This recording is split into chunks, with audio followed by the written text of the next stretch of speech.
As mentioned earlier, the main execution environment for most of the code in this course will be the browser. Specifically, I will be using Chrome. Now, the JavaScript engine used in Node.js and Chrome is exactly the same. It's the V8 engine. So the JavaScript code will run similarly. The main difference will be anything that works with the outer environment. But there's not much of that in this course as we focus mainly on JavaScript. I will mention differences whenever that is necessary. However, we do deal with Node in a few places, particularly in the section on modules. One part of that section deals with CommonJS and its use in Node. And we will also look at Webpack briefly, so that requires us to interface with NPM. So in both these cases, if you want to follow along in those portions, you'll need to install Node and have it ready.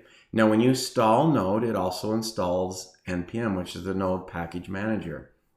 Now, it's pretty simple to install Node. There's more than one approach, but this is the most common, I think, simplest approach.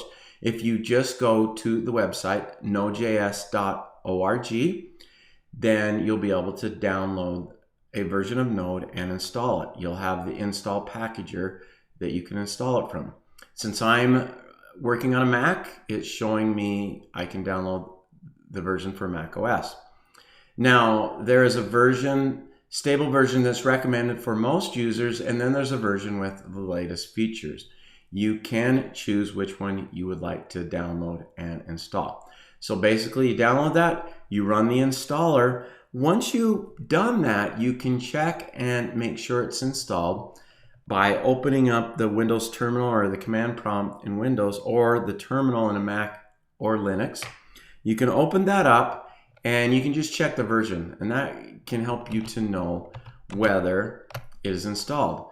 Now, another way to do it, and the way you'll see me when I deal with Node within the course, is you can use the terminal that's available in Visual Studio Code. So that can be opened up from the terminal menu or from the key shortcut, and then you have a terminal right here while you're working inside of Visual Studio Code.